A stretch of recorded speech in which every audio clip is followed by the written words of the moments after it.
Welcome to my channel. నా channel కనుక మీరు ఇంకా సబ్స్క్రైబ్ చేసుకోకపోయినట్టయితే ప్లీజ్ సబ్స్క్రైబ్. ఈరోజు మనం ఈ వీడియోలో 25 నవంబర్ 2025 అంటే మంగళవారం రోజు స్టాక్ మార్కెట్ ఏ విధంగా ఉండబోతుంది అనే ప్రెడిక్షన్ వీడియోని మనం చూద్దాం.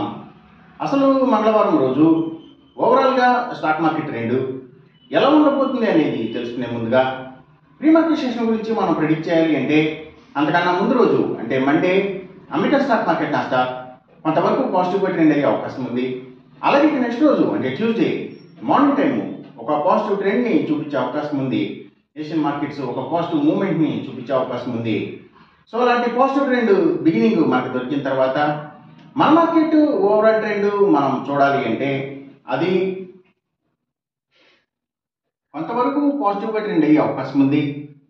అలాగే సేమ్ నిఫ్టీ కూడా కొంతవరకు పాజిటివ్గా ట్రెండ్ అయ్యే అవకాశం ఉంది. నిఫ్టీ ఐటీ మాత్రం నెగిటివ్గా ట్రెండ్ అయ్యే అవకాశం ఉంది. ఇక మనం ఇంట్రాడే స్టాక్ సెలెక్షన్ విషయంలో భాగంగా ముందుగా మనం గెయినర్స్ విషయం చూడాలి అంటే ఏవైతే సోలార్ పవర్కి సంబంధించిన అన్ని కంపెనీల స్టాక్స్, అగ్రికల్చర్కి రిలేటెడ్గా ఉండే అన్ని కంపెనీల స్టాక్స్ కూడా అంటే అవి సీడ్స్ కంపెనీల stocks, fertilisers and chemicals, tractors కంపెనీల స్టాక్స్ ఇలాంటివన్నీ కూడాను, అలాగే పబ్లిక్ లిమిటెడ్ కంపెనీల స్టాక్స్ చాలా వరకు కూడా ఇవన్నీ కూడా మంచిగా గెయిన్ అయ్యే అవకాశం ఉంది. అలాగే ఇంకా నిఫ్టీ ఫార్మా అండ్ హాస్పిటల్స్, ముఖ్యంగా hospitals stocks, labs, pharma and chemicals ఇలాంటి వాటికి సంబంధించిన కంపెనీల స్టాక్స్, సర్వీసెస్కి సంబంధించిన అన్ని కంపెనీల స్టాక్స్ కూడా అంటే courier services, food deliveries, pharma deliveries, education services ఇలాంటి వాటికి సంబంధించిన అన్ని కంపెనీల స్టాక్స్, ఆయుర్వేదిక్ మెడిసిన్స్ తయారు చేసే కంపెనీల స్టాక్స్ ఇవన్నీ కూడా గెయినింగ్ సైడ్ ఉండే అవకాశం ఉంది. అలాగే బయోగ్యాస్, బయోపవర్, బయోడీజిల్ ఇలాంటి వాటికి సంబంధించిన స్టాక్స్, గ్రీన్ ఎనర్జీకి సంబంధించిన అన్ని కంపెనీల స్టాక్స్, ఆయిల్ అండ్ న్యాచురల్ గ్యాస్కి సంబంధించిన స్టాక్స్, పెట్రోకెమికల్స్కి సంబంధించిన కంపెనీల స్టాక్స్ ఇవన్నీ కూడా గెయినింగ్ సైడ్ ఉండే అవకాశం ఉంది. అలాగే ఇంకా గవర్నమెంట్ బ్యాంక్స్ అండ్ ఫైనాన్షియల్స్ అంటే పిఎస్యూ బ్యాంక్స్, గవర్నమెంట్ ఫైనాన్షియల్స్ కూడా గెయినింగ్ సైడ్ ఉండే అవకాశం ఉంది మంగళవారం రోజున. ఇక మనం ఇంట్రాడే లూజర్స్ విషయం చూడాలి అంటే ఏవైతే స్టీల్స్, ఐటీ స్టాక్స్, సిగరెట్ కంపెనీల స్టాక్స్, స్పిరిట్స్ అండ్ బ్రూవరీస్కి సంబంధించిన కంపెనీల స్టాక్స్ ఎక్కువగా నెగిటివ్గా ట్రెండ్ అయ్యే అవకాశం ఉంది.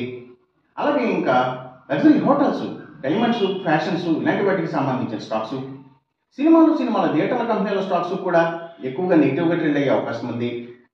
ఇంకా అలాగే ఇంకా ఏవైతే FMCG sector stocks, foods and బెవరేజెస్కి సంబంధించిన కంపెనీల స్టాక్స్ కూడా నెగిటివ్గానే ట్రెండ్ అయ్యే అవకాశం ఉంది మంగళవారం రోజున.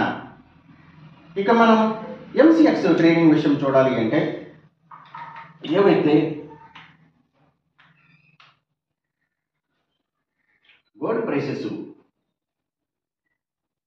Crude oil and natural gases prices, ఇంకా సిల్వర్ ప్రైసెస్ ఇవన్నీ కూడా పెరిగే అవకాశం ఉంది. కాపర్ ప్రైసెస్ మాత్రం తగ్గే అవకాశం ఉంది. ఈ చెప్పిన రిజల్ట్స్కి ఏమాత్రం వ్యతిరేకంగా జరుగుతున్నట్టు మీకు అనిపించినా సరే ఇమీడియట్గా మీ బెట్ల నుంచి వెనక్కి వచ్చేసేయండి. ఇది కేవలం ఒక ఆస్ట్రాలజికల్ ప్రెడిక్షన్ మాత్రమే, దయచేసి గమనించండి. అలాగే ఈ వీడియో కనుక మీకు నచ్చినట్టయితే నా ఛానల్ని సబ్స్క్రైబ్ చేయండి, అందరికీ ఈ వీడియోని షేర్ చేయండి, లైక్ చేయండి. Thank you for watching.